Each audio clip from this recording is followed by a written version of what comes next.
सर्वप्रथम मैं भगवान श्री विष्णु और भगवान भोलेनाथ को प्रणाम करते हुए इस पवित्र बैकुंठ चतुर्दशी व्रत कथा का शुभारंभ कर रही हूँ। आज का यह दिन अत्यंत शुभ और दुर्लभ माना गया है, क्योंकि इस दिन विष्णु जी और शिव जी दोनों की पूजा का विधान है। जो भक्त श्रद्धा और भक्ति से यह कथा सुनते हैं उन्हें मोक्ष की प्राप्ति होती है। उनके जीवन से समस्त पाप, दुख और कष्ट दूर हो जाते हैं।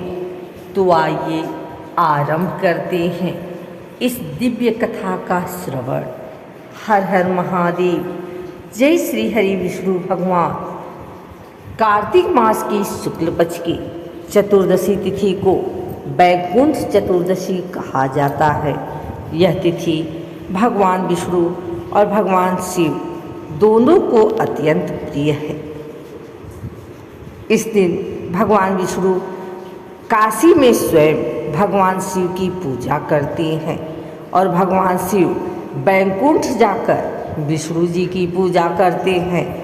इसलिए इसे हरिहर एकता दिवस भी कहा जाता है। शास्त्रों में कहा गया है, चतुर्दश्या कार्तिकस्य विष्णु शंकर सेवनम मोक्षदम परमानंदम सर्व पाप प्रणाशनम। अर्थात कार्तिक शुक्ल चतुर्दशी के दिन विष्णु और शंकर की सेवा करने से मोक्ष और परम आनंद की प्राप्ति होती है।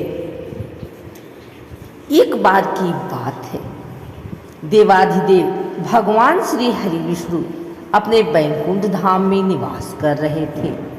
उनके मन में यह विचार आया कि मैं तो सदा ब्रह्म और अन्य देवताओं द्वारा पूजित रहता हूँ, परंतु जो देवता स्वयं मेरे आराध्य हैं वे हैं भगवान शंकर। मुझे एक बार उनके दर्शन अवश्य करने चाहिए।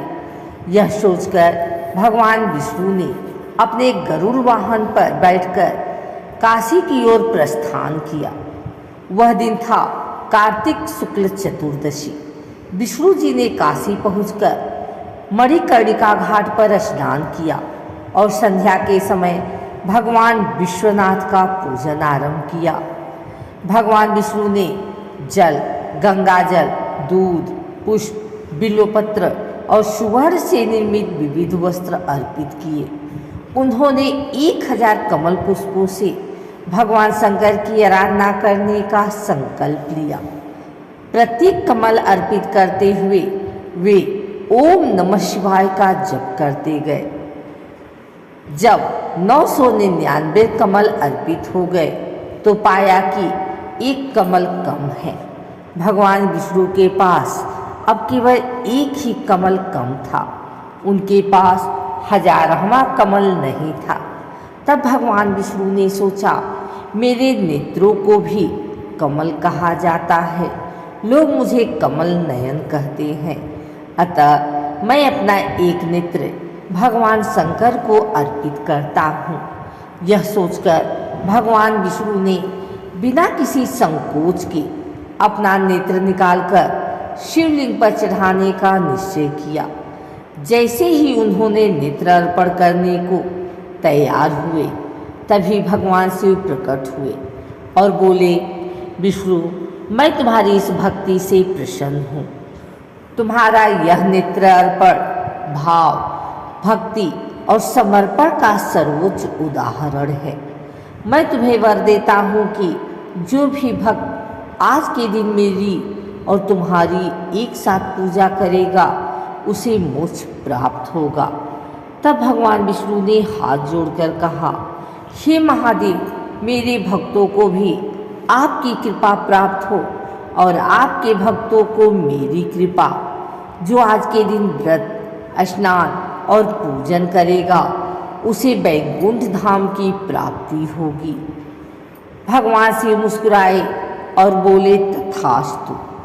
भगवान विष्णु और शिव का यह संवाद होते ही काशी नगरी में दिव्य प्रकाश फैल गया।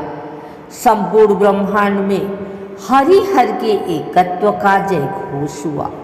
देवता, ऋषि और साधु संतों ने पुष्प वृष्टि की।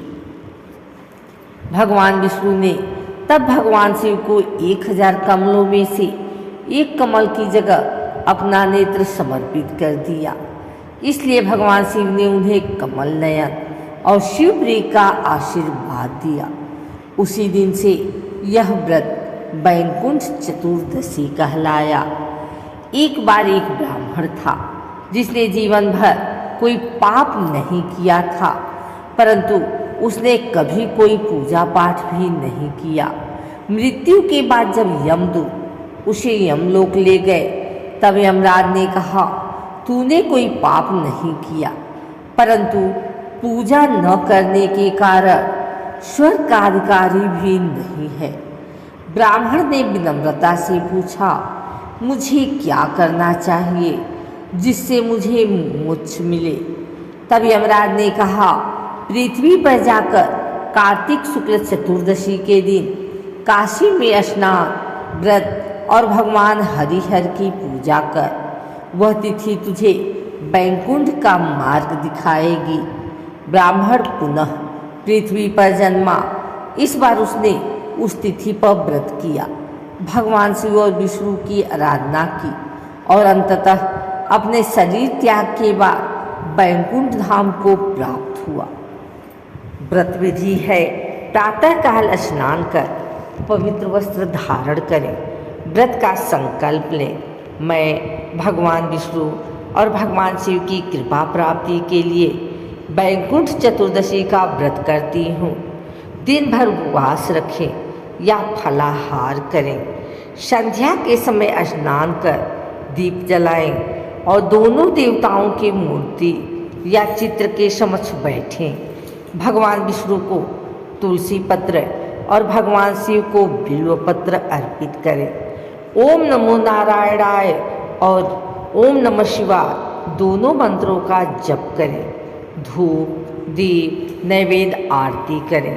रात भर जागरण करें और भजन कीर्तन करें। अगले दिन प्रातः दान पुण्य और पारण करें। पुराणों में उल्लेख मिलता है कि इस दिन भगवान विष्णु स्वयं अपने शत्रु नहीं बल्कि मित्र के रूप में भगवान शिव की आराधना करते हैं। शिव भी उसी रात वैकुंठ जाकर विष्णु जी की पूजा करते हैं।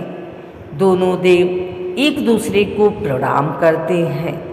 यह संदेश देता है कि भक्ति का मार्ग किसी एक देवता तक सीमित नहीं बल्कि सभी में एक ही परम तत्व निहित है। जो इस दिन स्नान, पूजन और व्रत करता है वह सभी पापों से मुक्त होता है। उसे मृत्यु के बाद यमलोक नहीं जाना पड़ता, सीधे वैकुंठ लोक की प्राप्ति होती है। यह व्रत संतान, धन और आरोग्य प्रदान करता है। पति पत्नी जो साथ में यह व्रत करते हैं उन्हें अगले जन्म में भी साथ रहने का वरदान मिलता है। वैकुंठ चतुर्दशी हमें सिखाती है कि सच्ची भक्ति में कोई भेद नहीं होता। शिव और विष्णु दोनों एक ही सत्य के दो रूप हैं।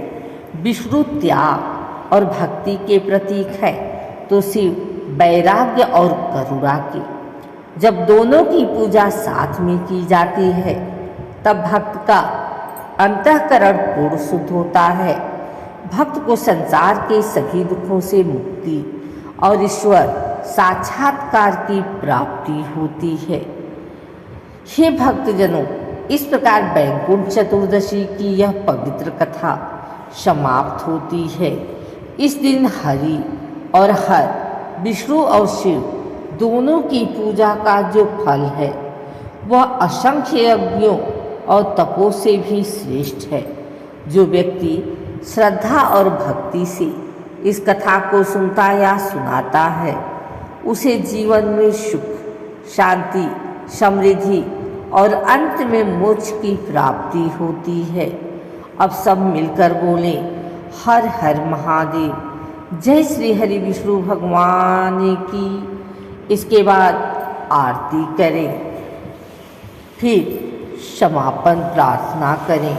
हे देवाधिदेव महादेव और श्री हरि विष्णु भगवान, आज के इस वैकुंठ चतुर्दशी व्रत के पुण्य प्रभाव से हमारे सभी पापों का नाश करें।